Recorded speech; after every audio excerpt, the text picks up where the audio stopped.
Good morning, students. Today I am going to start your fourth poem, The Lake Islay of Innisfree, written by William Butler Yeats, page number 54. And before going to read, I am going to just give you the introduction about the poet and just a theme of the poetry.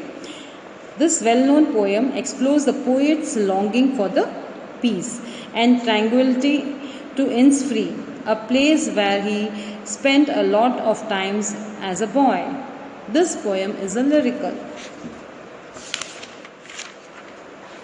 about the poet.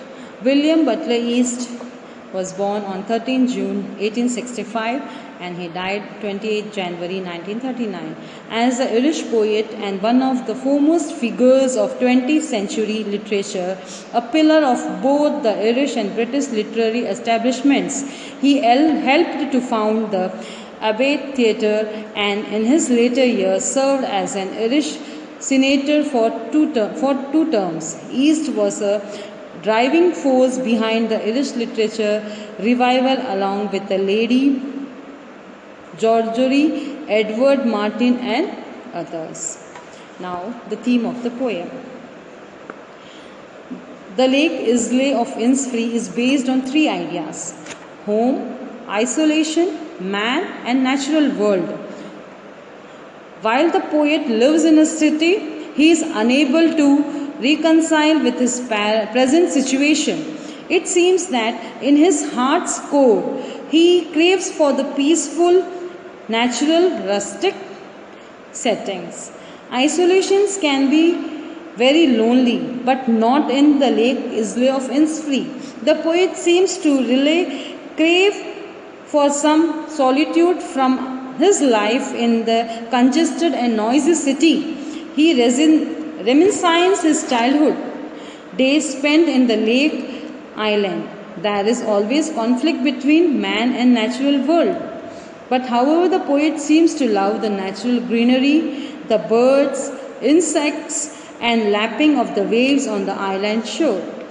This poem is lyrical, which is the genre of the poetry in which the poet is expressing emotions briefly and in the stanzas of recognized or in the stanzas or in a recognized form, we can say.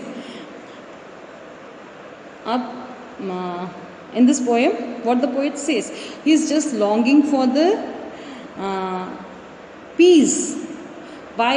यहाँ पे poet क्या कह रहे हैं? यहाँ पे poet इस poem में ये कहना चाहते हैं, इसका थीम ये है कि पोएट जो है अपनी जो कंजस्टेड लाइफस्टाइल है, सिटी लाइफ है, वो नॉइजी हंसती बस्ती सिटी लाइफ से वो अपने आप को पीसफुली सॉलिट्यूड स्टेट में ले जाना चाहते हैं. वो कहाँ जाने की इच्छा कर रहे हैं? वो अपने बचपनों के दिन में बचपन के समय जब वो जाया करते थे उस स्मॉल आइलैंड में, वहाँ जाने की वो इच्छा करते हैं.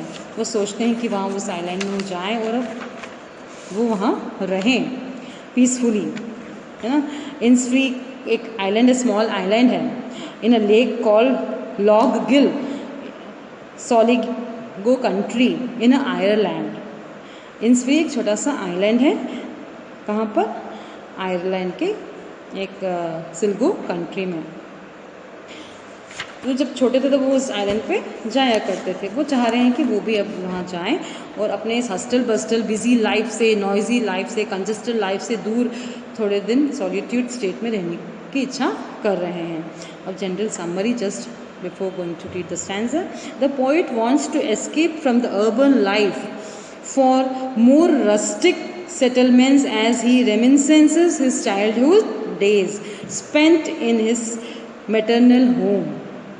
मतलब अपने मैटरनल मतलब मदर के हाउस में, मतलब ग्रैंड पेरेंट्स के साथ जब वो रहते थे बचपन में, जब जाया करते थे हॉलीडे स्पेंड करने, उस समय में वापस वो जाना चाहते हैं. He expresses his desires to build and stay in a small cottage, plant 9 bean rows in his garden and have a beehive for the bees in the islay of to welcome the creeping of the crickets after the mist of uneviled in the morning by the rising sun. The glade where he builds his cottage is constantly buzzing with the bees moving to and fro. The clear night in lived by a twinkling of millions of stars. The island is ever alive because of the lapping of the waves on the island shore all day and night. The poet equates peace to nature as against the sound of traffic in the city where he is presently dwelling. He recalls each part of the day with fond memories, and he says he can hear every sound of his past echo in a core of his heart. वो इस जगह को relive कर रहे हैं अपने ख्वाबों में, अपने इमेजिनेशंस में. वो चाहते हैं कि स्मॉल आइलैंड में वो अपना एक घर बनाए, वहाँ उस घर को बहुत अच्छे से मिट्टी से बनाए, उस पर ट्विस्ट ट्विंकल स्टिक से उसकी फेंस बनाए और वहाँ पर अपने ही लिए कल्टीवेट करे क्रॉप्स, बीन्स के रोज़ बनाए और वहाँ बी हाइव्स हो, वो हमिंग करे, वहाँ पे क्रिकेट्स जो हैं, इंसेक्ट्स हैं, उनकी बजिंग्स हो और दिन रात 24 घंटे उस शीशोर पे वो वेव्स के क्लैपिंग्स की आवाज़ आती रहे. वहाँ पीस है, मगर ये आवाज़ जो नेचुरली उनके ईयर्स के लिए बहुत सुखद अनुभव देती हैं. इस नॉइज़ी, इस कंजस्टेड ट्रैफिक भरे सिटीज़ की आवाज़ से इसकी तुलना में वो नॉइज़, उस जो आवाज़ें हैं वेव्स की, उस इंसेक्ट्स की, उस हमिंग बीज की, वो कंपेयर कर रहे हैं और उनमें पीस ढूंढ रहे हैं. वो क्योंकि वो इमेजिनेशन उनके हृदय में बहुत अंदर तक वो कल्पनाएं, वो उनकी जो मेटरनल हाउस में रहे वो दिन को वो याद कर कर सोच रहे हैं, वो सॉलिट्यूड स्टेट में जाने की कोशिश कर रहे हैं. तो इसका first paragraph, I will rise and go now and go to the Innisfree and a small cabin built there of clay and battles made. 9 bean rows will I have there, a hive for the honey bees, and live along in the bee loud glade.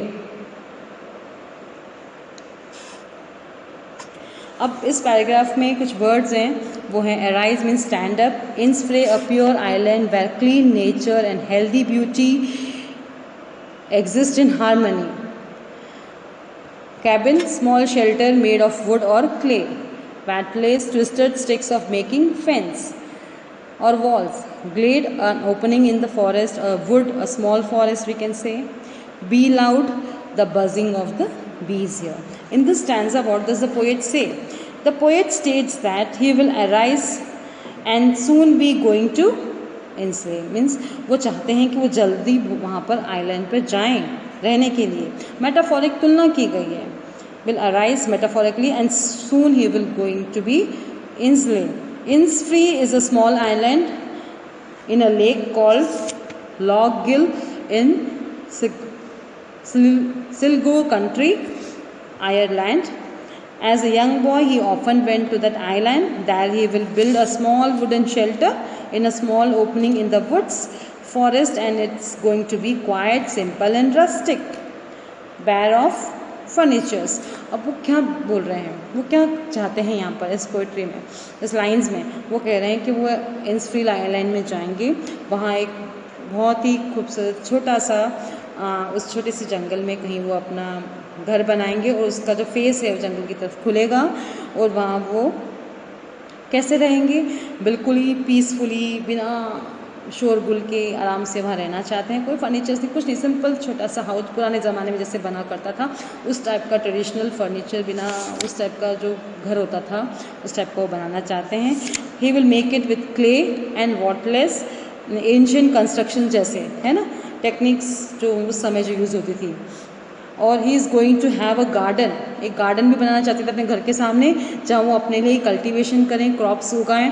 वो beans, 9 beans planted in अ रो, एक रो में 9 beans grow करना चाहते थे और वहाँ पर bee hives की हमिंग सुनना चाहते थे फॉर हनी बीज, है ना. The poet informs that he desires to live alone, surrounded only by the sounds made by the bees and be with nature. सिर्फ अकेला रहना चाहते थे वहाँ सॉलिट्यूड स्टेट में, किसके साथ? अपने बने हुए घर में, अपने कल्टीवेशन में, अपने उस जंगल में फ्रीली. सिर्फ कौन सी आवाज़ सुनना पसंद करते थे, करना चाहते थे वो वहाँ पर?